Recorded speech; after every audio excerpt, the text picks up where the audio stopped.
Welcome back to my channel, friends.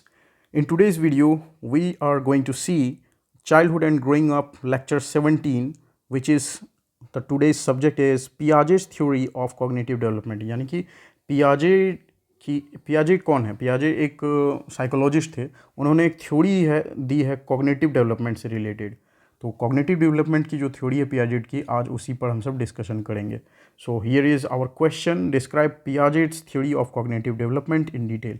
Cognitive क्या होता है? कॉग्निटिव डेवलपमेंट मतलब कि सोचने समझने की जो क्षमता होती है, जो बौद्धिक क्षमता होती है, मानसिक क्षमता जो होती है, उसके बारे में इन्होंने एक थ्योरी दी थी कि किस तरह से बच्चा छोटे एज से बड़े एज तक उसके जो सोचने समझने की क्षमता का कैसे कैसे डेवलपमेंट होता है. इसके बारे में जीन पियाजे नाम के एक साइकोलॉजिस्ट ने एक थ्योरी दी है. आज हमें उसकी चर्चा करनी है. So first and foremost, let's have a brief introduction about Jean Piaget. So Jean Piaget was a Swiss psychologist, यानी ये स्विट्जरलैंड के थे, एक साइकोलॉजिस्ट थे who made significant contributions to the field of development psychology. तो developmental psychology के field में इन्होंने, साइकोलॉजी का एक सेक्टर है डेवलपमेंटल साइकोलॉजी, इस क्षेत्र में इन्होंने बहुत ही ज़्यादा महत्वपूर्ण योगदान दिया है अपना. His theory of cognitive development is widely regarded as one of the most influential theories in understanding how children acquire knowledge and develop their thinking abilities. तो इन्होंने जो थ्योरी दी है अपनी कॉग्निटिव डेवलपमेंट की, ये बहुत ही ज़्यादा जानी मानी थ्योरी है. और ये जो बच्चे किस तरह से नॉलेज गेन करते हैं, छोटे बच्चे कैसे चीज़ों को सीखते हैं, उनकी थिंकिंग प्रोसेस कैसे डेवलप होती है, इस चीज़ को समझाने में इनकी ये जो थ्योरी है, gene Piaget's theory of cognitive development, ये बहुत ही ज़्यादा हेल्पफुल है. Piaget proposed that children progress through distinct stages of cognitive development, each characterized by specific cognitive structures and processes. तो पियाजे साहब ने ये समझाया कि जो बच्चे प्रोग्रेस करते हैं वो एक डिफिनिट स्टेजेस में प्रोग्रेस करते हैं. मतलब जो बच्चे का ज़िंदगी है, जैसे शिशु अवस्था हम सब समझते हैं, इन्फांसी, अर्ली चाइल्डहुड, लेटर चाइल्डहुड, तो इन्होंने उस तरह से नहीं देखा. इनका सिर्फ लेना देना था बच्चे के कॉग्निटिव डेवलपमेंट से. बच्चे में क्या शारीरिक विकास हो रहा है, क्या सोशल डेवलपमेंट हो रहा है, क्या इमोशनल डेवलपमेंट हो रहा है, इन चीज़ों पर इन्होंने ध्यान नहीं दिया था. इन्होंने एक पूरा सिर्फ और सिर्फ फोकस किया बच्चे के कॉग्निटिव डेवलपमेंट पर. और कॉग्निटिव डेवलपमेंट को इन्होंने 4 स्टेजेस में बांटा. यानी हर बच्चे की ज़िंदगी को इन्होंने 4 फेज में बांटा. हर एक स्टेज में कुछ खास टाइप के डेवलपमेंट देखे जाते हैं बच्चे की कॉग्निटिव एबिलिटी में. So these stages represent qualitative shifts in thinking and they are universal, meaning they occur in all children regardless of culture और इन्वायरमेंटल डिफरेंसेस. तो इन्होंने एक चीज़ देखा अपने रिसर्च में कि ये जो 4 स्टेज होते हैं, इन्होंने 4 स्टेज देखा. इसमें जो बच्चों की थिंकिंग होती है उसमें शिफ्ट देखने को मिलता है, कंसिडरेबल शिफ्ट. मतलब कि काफ़ी बच्चों की सोचने समझने की क्षमता हर एक स्टेज में बदलती चली जाती है, इम्प्रूव होती चली जाती है. और इनका जो ये स्टेज है, जो इन्होंने देखा कि हर बच्चे में जो कॉग्निटिव क्षमता का विकास जो होता है, कॉग्निटिव डेवलपमेंट होता है अलग अलग 4 डिफरेंट स्टेजेस में, ये सभी बच्चों पर लागू होता है. ये इनका जो थियरी है ये यूनिवर्सल है. यानी कि जितने भी बच्चे हैं, चाहे वो किसी भी कल्चर में पले बड़े हों, किसी भी इन्वायरमेंट में रहते हों, सारे बच्चे पर इनका ये बात लागू होता है. तो देखते हैं इनकी ये इंपॉर्टेंट बात क्या है कॉग्निटिव डेवलपमेंट से रिलेटेड इनकी थ्योरी. तो Piaget's theory consist of 4 main stages. इनकी थ्योरी में 4 मेन स्टेजेस हैं, यानी बच्चे के जीवन के 4 मुख्य चरण इन्होंने बनाए हैं.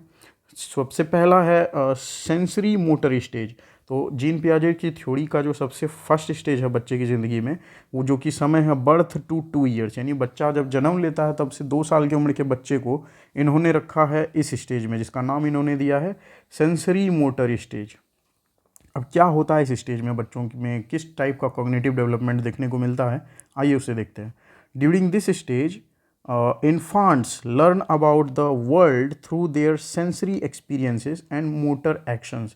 यानी कि 0 से 2 ईयर्स के जो बच्चे होते हैं वो शिशु अवस्था में होते हैं या टॉडलरहुड में रहते हैं. 0 to 1.5 वो इन्फांसी होती है और 1.5 to 3 ये होता है टॉडलरहुड. ये हमने डिस्कस कर रखा अपने पिछले वीडियोज़ में, शायद लेक्चर नंबर 3 या 4 में इसे हमने डिस्कस किया था, तो आप इसे वहाँ देख सकते हैं. फिलहाल अपने इस लेक्चर पढ़ाते हैं. तो ये जो सेंसरी मोटर स्टेज है बर्थ टू 2 ईयर्स, इस दौरान इन्फांट्स क्या होते हैं कि सीखते हैं जो दुनिया उनके आसपास जो लोग हैं, उनके आसपास जो लोग हैं, उनके फैमिली मेम्बर्स जो हैं और जो भी उनको केयर करने वाले लोग हैं, तो उनके बारे में बच्चा कैसे सीखता है, और वो सीखता है अपने सेंसरी एक्सपीरियंस से। सेंसरी एक्सपीरियंस मीन्स जो हमारे 5 सेंसेस होते हैं, यानी कि eyes, nose, ears, skin and tongue.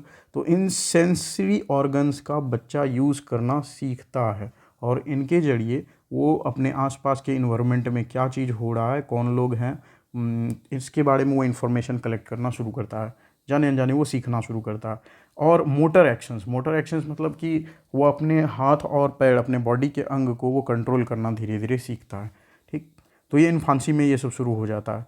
Initially they rely primarily on reflexes but gradually they develop intentional behaviours. यानी शुरुआत में बच्चा जब छोटा रहता है तो वो बस डिपेंड होता है अपने रिफ्लेक्सेस पर। रिफ्लेक्स मीन्स उसके कंट्रोल में नहीं है, कोई चीज़ ऑटोमेटिक उसका हाथ पैर इधर उधर होते रहता है। वो जानबूझ करके अपने इच्छा से अपने हाथ को जिधर मूव करना चाहे, अपने पैर को जिधर मूव करना चाहे, वो नहीं कर सकता है, वो ऑटोमेटिक होता है बच्चे का। ठीक, लेकिन जैसे जैसे बच्चा थोड़ा बड़ा होता है, जैसे जैसे वो 1.5 साल से 2 साल के करीब जाने लगता है, तो वो बच्चा सीखने लगता है अपने बिहेवियर को अपने मर्जी के अनुसार कंट्रोल करना।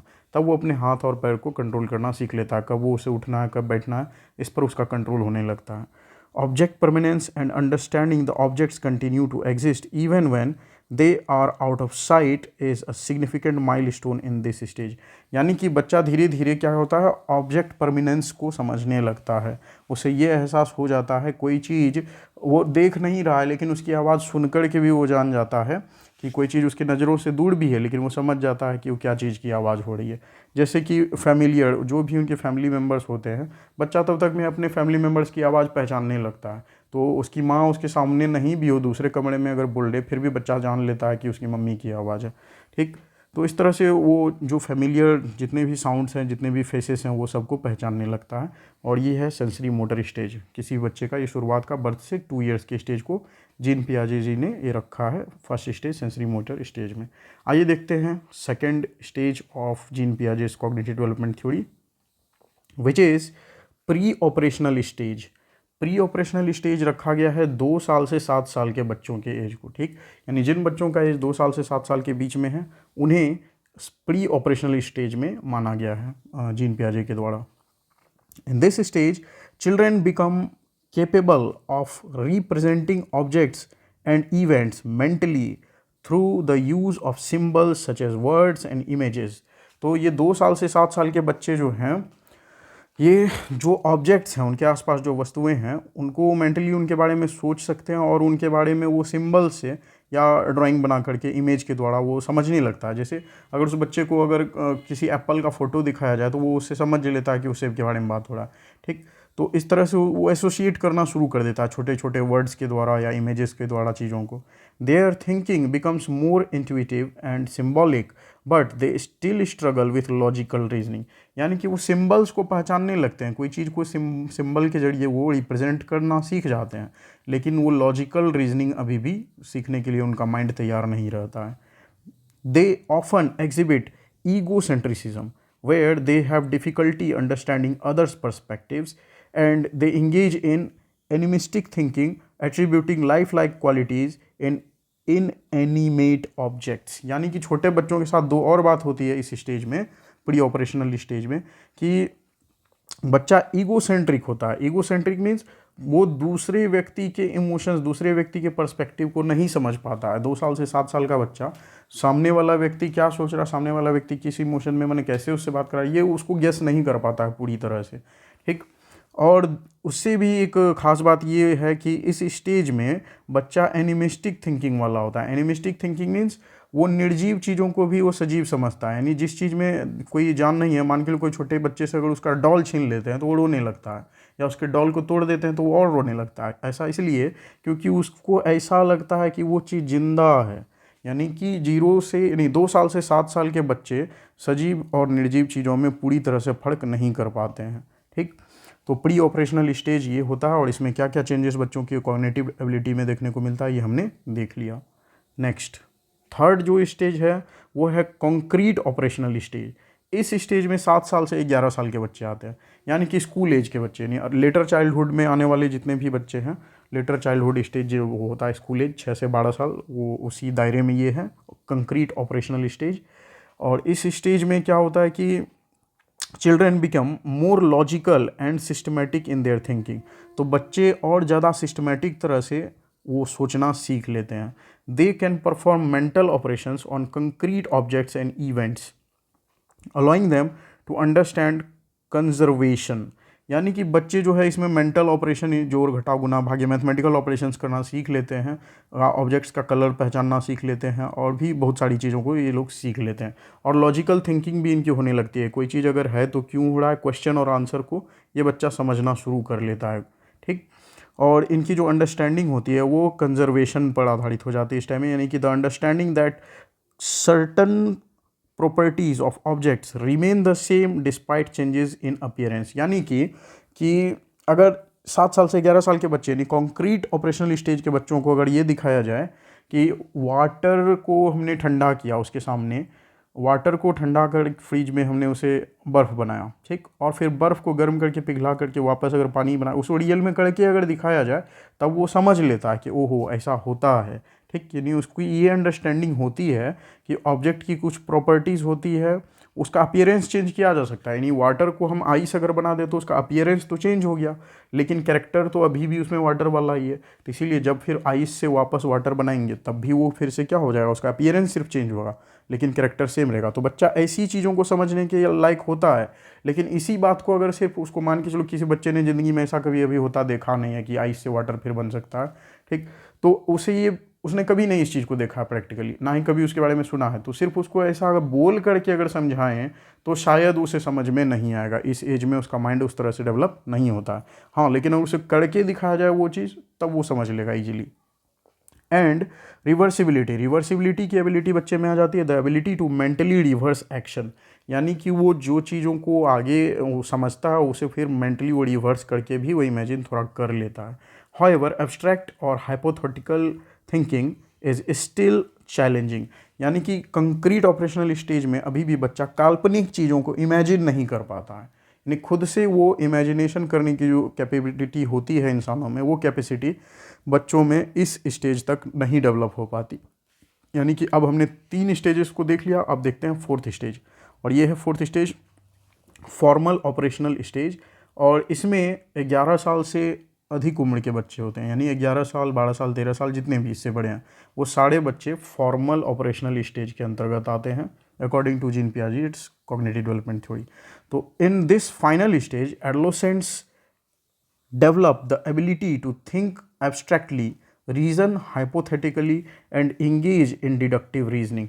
तो इस स्टेज में एडोलेसेंस, आपको पता है बच्चा जब 12 साल से बड़ा हो जाता है, 12 साल से लेकर के 18 साल 19 साल तक उसे एडोलेसेंस की कैटेगरी में माना जाता है। एडोलेसेंट यानी उसे किशोर अवस्था में माना जाता है। तो इस फाइनल स्टेज जितने भी किशोर हैं वो सब कॉग्निटिव डेवलपमेंट थ्योरी के 4th स्टेज में होते हैं, यानी फॉर्मल ऑपरेशनल स्टेज में होते हैं।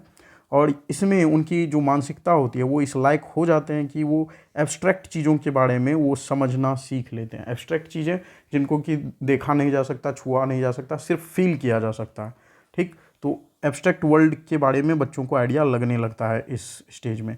और ये हाइपोथेटिकली यानी कि काल्पनिक तरह से, यानी इमेजिन करना ये सीख जाते हैं, इमेजिनरी चीज़ों को समझने लगते हैं, ठीक। और डिडक्टिव रीजनिंग भी ये लोग करने की काबिलियत रखते हैं, यानी कोई काम कुछ भी अगर है तो वो कैसे बना है वो एनालिसिस उनमें करने की योग्यता आ जाती है। They can manipulate ideas and concepts without the need for concrete objects, ठीक। तो अब ऐसे बच्चों को सिर्फ आइडियाज़ अगर कह के समझाया जाए तो वो समझ लेते हैं। ज़रूरी नहीं है कि उनको हर बात वो उनको प्रैक्टिकल करके ही दिखाया जाए, बातों से ही वो अंदाज़ा लगाना सीख लेते हैं इमेजिन करके कि आगे क्या हो सकता है। So this stage allows for more advanced problem solving skills and the exploration of complex ideas। यानी कि फॉर्मल ऑपरेशनल स्टेज में आते आते बच्चों की जो प्रॉब्लम सॉल्विंग स्किल्स होती है ये और ज़्यादा डेवलप हो जाती है, और अब ये और ज़्यादा कॉम्प्लेक्स आइडियाज़ को एक्सप्लोर करने के लायक हो जाते हैं। So Piaget emphasized that children actively construct their understanding of the world through their interactions with environment। तो पियाजे जो थे उनका बहुत ही ज़्यादा उन्होंने एम्फेसाइज़ किया था, उनका ये मानना था कि बच्चे बहुत ही एक्टिव होते हैं और उनकी जो अंडरस्टैंडिंग होती है वर्ल्ड की, जो दुनिया को समझने की उनकी जो अंडरस्टैंडिंग है वो उनके द्वारा खुद ही निर्मित की जाती है ना। बच्चा अपना दुनिया खुद ही मतलब वो समझने के लायक हो जाता है, वो जितना अपने इन्वायरमेंट से जितना ज़्यादा इंटरेक्शन करता है, अपने इन्वायरमेंट में जितना ज़्यादा वो कनेक्टेड रहता है, वो ऑटोमेटिकली बहुत सारी चीज़ों को खुद से सीखता चला जाता है। He proposed that cognitive development occurs through two complementary processes. तो पियाजे जी ने ये प्रपोज किया, ये कहा, उन्होंने एक आइडिया दिया कि ये जो कॉग्निटिव डेवलपमेंट होता है बच्चों में, उनकी जो मानसिक क्षमता का जो विकास होता है, वो दो कॉम्प्लीमेंट्री प्रोसेस के द्वारा होता है। ठीक, क्या क्या है वो प्रोसेसेस? पहला है एसिमिलेशन और दूसरा प्रोसेस है, पहले हम एसिमिलेशन को समझ लेते हैं, उसके बाद दूसरे पढ़ाते हैं। So assimilation the process which involves incorporating new information into existing cognitive structure और schemas। यानी cognitive structures या schemas, यहाँ ये वर्ड यूज़ हुआ है schema, ये एक तरह से माइंड सेट को बताने के लिए यूज किया जाता है। कॉग्निटिव स्ट्रक्चर यानी हर व्यक्ति का जो ब्रेन है उसमें एक खास क्षमता होती है कि चीज़ों को वो और ज़्यादा पहचान करके कहीं सेव करते चला जाता है। तो जहाँ पर हमारी जानकारी सेव होती है ब्रेन के जिस हिस्से में, उसे यहाँ पर स्कीमा नाम दिया गया है। ठीक, तो ये एसिमिलेशन क्या है? एसिमिलेशन एक प्रोसेस है जिसके द्वारा नई इन्फॉर्मेशन बच्चा जब सीखते चला जाता है तो वो उसके पास पहले से जो सीखी हुई इन्फॉर्मेशन है, जो ज्ञान उसने पहले से ले रखा है, उसके साथ उसका नया वाला नॉलेज जुड़ते चला जाता है। तो यही जो जुड़ने का प्रोसेस है, यानी ओल्ड नॉलेज से न्यू नॉलेज का जुड़ना, ये जो प्रोसेस है, यही एसिमिलेशन है। When children encounter new experiences, they try to fit them into their existing mental frameworks। यानी मेंटल फ्रेमवर्क जो उनका पहले से जो सोच जिस टाइप की है, जो इन्फॉर्मेशन बच्चे ने पहले से कलेक्ट करके रखा हुआ है, नई इन्फॉर्मेशन जब वो कोई लेता है, नई इन्फॉर्मेशन जब बच्चा पाता है, तो अपने पुराने इन्फॉर्मेशन के साथ उसको जोड़कर वो ऑटोमेटिक समझने का प्रयास करता है। This process is called assimilation. और इस तरह से बच्चा नई नई चीज़ों को सीखता चला जाता है और उसका कॉग्निटिव डेवलपमेंट होता है। एक दूसरा प्रोसेस जो है जिसके द्वारा बच्चे का कॉग्निटिव डेवलपमेंट होता है वो है एकोमोडेशन। एकोमोडेशन ये क्या है?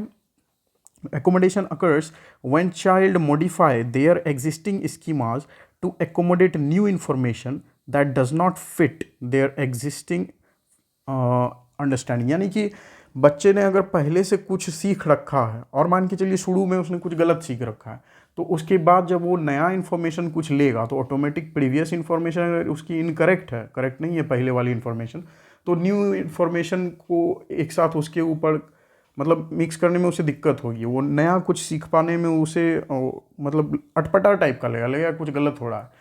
तो यानी कि अगर शुरुआत ही उसकी गलत हो गई है, तो सबसे पहला ज़रूरी क्या चीज़ है कि जो उसका फंडामेंटल जो सोच है पहले उसको सही किया जाए, यानी प्रीवियस जो इन्फॉर्मेशन उसकी है उसे करेक्ट करके तब नए इन्फॉर्मेशन को शामिल करना उसके ब्रेन में, ये कहलाता है एकोमोडेशन। ठीक, तो एसिमिलेशन और एकोमोडेशन में फ़र्क क्या है? एसिमिलेशन मतलब बस यानी कि प्रीवियस नॉलेज जो बच्चे में थी वो ऑलरेडी करेक्ट ही थी और बस न्यू जितनी भी इन्फॉर्मेशन बच्चे ने प्राप्त की उसके साथ पुराने इन्फॉर्मेशन के साथ इजीली वो कनेक्टेड होता चला गया, ये है एसिमिलेशन। लेकिन एकोमोडेशन में क्या हुआ कि पहले अगर बच्चे का इन्फॉर्मेशन सही नहीं है तो पहले बच्चा अपने प्रीवियस इन्फॉर्मेशन को वो सही करता है, उसके बाद फिर नया नॉलेज उसमें ऐड करते चला जाता है, तो ये कहलाता है एकोमोडेशन। ठीक, so they adjust their cognitive structures to adapt to new experiences. यानी कि एकोमोडेशन के प्रोसेस में बच्चा अपना जो कॉग्निटिव स्ट्रक्चर है उसको खुद से एडजस्ट करता है, कि वो खुद पता करता है कि कहाँ गड़बड़ी है, क्यों समझ में नहीं आ रहा, और ऑटोमेटिक उसको समझ में आता है कि अच्छा नई चीज़ नहीं इसमें आ रही है, इसका मतलब पहले वाला ही बात गड़बड़ है, और फिर वो पहले वाली चीज़ों को भी अकॉर्डिंगली सुधारने का कोशिश करता है और इस तरह से नई नई चीज़ों को सीखता चला जाता है। और इस तरह से बच्चों में ये 4 स्टेजेस में कॉग्निटिव डेवलपमेंट देखने को मिलते हैं। So Piaget's theory also highlights the importance of equilibrium and disequilibrium in cognitive development। तो पियाजे की जो थ्योरी है ये हाईलाइट करती है जो इक्विलिब्रियम और डिसइक्विलिब्रियम जो कॉग्निटिव डेवलपमेंट में, इसे भी हाईलाइट करती है। Equilibrium refers to a state of cognitive balance where a child's existing schemas are sufficient to explain their experiences। तो equilibrium क्या है? दो बातें इसमें कही गई है, equilibrium in cognitive development और disequilibrium in cognitive development। यानी कि जो सोचने समझने की क्षमता का विकास है उसमें equilibrium का होना और disequilibrium का होना। पहले हम सब समझते हैं equilibrium मतलब क्या है यहाँ। तो इक्विलिब्रियम का मतलब है कि ऐसी अवस्था, ऐसी मानसिक अवस्था जहाँ की बच्चा का कॉग्निटिव पूरा बैलेंस रहता है, जहाँ बच्चे को कोई नई चीज़ को सीखने में कोई दिक्कत नहीं होती, वो नई चीज़ों को सीखता है और जो पहले से उसके पास जो नॉलेज है वो सफिशिएंट होता है उसको अपनी सीखी हुई चीज़ों को, एक्सपीरियंस को बता पाने के लिए।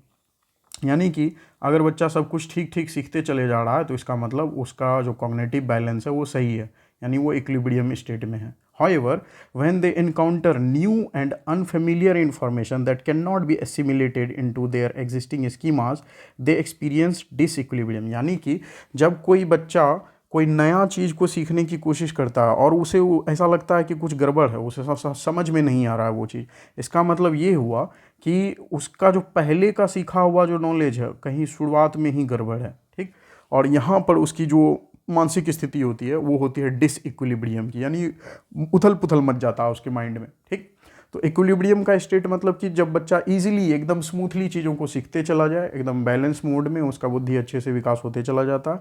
डिसइक्विलिब्रियम मीन्स अगर उसका एग्जिस्टिंग नॉलेज गड़बड़ है तो फिर नया कुछ वो अगर कुछ अननोन चीज़ों को देखेगा, अनफेमिलियर चीज़ों को, तो उन इन्फॉर्मेशन को वो पाने में थोड़ा अनकम्फर्टेबल फील करता है और इस तरह से उसका जो कॉग्निटिव स्टेट रहता है उसमें वो डिसइक्विलिब्रियम में होता है। So this state of cognitive conflict motivates them to recognize their thinking by accommodating new information and achieving a new equilibrium। और इस तरह से जब बच्चा पहले डिसइक्विलिब्रियम को फील करता है, यानी कुछ अनजान चीज़ को देख करके अगर वो उसकी मानसिक स्थिति डिसइक्विलिब्रियम में चली जाती है तो बच्चा अगर हैरान परेशान हो जाता है तो फिर वो पहले पता करता है कि क्या गड़बड़ी है और अब वो न्यू सिचुएशन को एकोमोडेट करता है। एकोमोडेट हम पहले ही देख चुके हैं एकोमोडेशन क्या है, तो न्यू सिचुएशन को एकोमोडेट करता है अपने प्रीवियस एग्जिस्टिंग इन्फॉर्मेशन को करेक्ट करके, और इस तरह से दोबारा वो फिर अब क्या कर पाता है, इक्विलिब्रियम, न्यू इक्विलिब्रियम के पोजीशन में पहुंचता है, यानी कि अपनी जो गलतियां थी उसको सुधार करके अब फिर से वो सही से सीखने लगता है। So it is important to note that Piaget theory has been the subject of criticism and debate. अब ये बहुत ही इंपॉर्टेंट बात है कि पियाजेट की जो थ्योरी है ये क्रिटिसाइज बहुत ज़्यादा करी गई है और इस पर डिबेट भी हुआ है। Some argue that the stages are not as rigid और यूनिवर्सली एप्लीकेबल एज पियाजे suggested and that cognitive development is more gradual and context dependent. तो कुछ लोगों का इसमें, कुछ साइकोलॉजिस्ट का ये भी मत रहा है कि जैसा कि जीन पियाजे कहते हैं कि ये जो उनकी थ्योरी है, जो कि 4 पार्ट में इन्होंने बांट दिया है कॉग्निटिव डेवलपमेंट को 4 स्टेजेस में, और ये यूनिवर्सली एप्लीकेबल है, यानी सभी बच्चों के लिए एप्लीकेबल है। ये कुछ साइकोलॉजिस्ट इस बात को नहीं मानते हैं, वो इस पर बहस करते हैं, ठीक।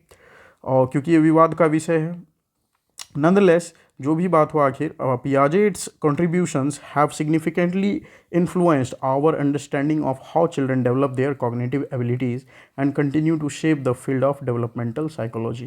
तो जो भी हो, हर चीज़ पर कुछ ना कुछ विवाद तो होता ही है, तो लेकिन फिर भी पियाजे जी ने जो कंट्रीब्यूशन किया है, जो भी योगदान दिया है, बच्चे किस तरह से समझते हैं, उनका कॉग्निटिव डेवलपमेंट किस तरह से होता है, इसको समझाने में जो इन्होंने थ्योरी दिया है उससे साइकोलॉजी के क्षेत्र में बहुत ज़्यादा मदद मिली है। तो इस वीडियो में इतना ही friends. I hope you found this video informative. See you in next video. Thank you for watching this video.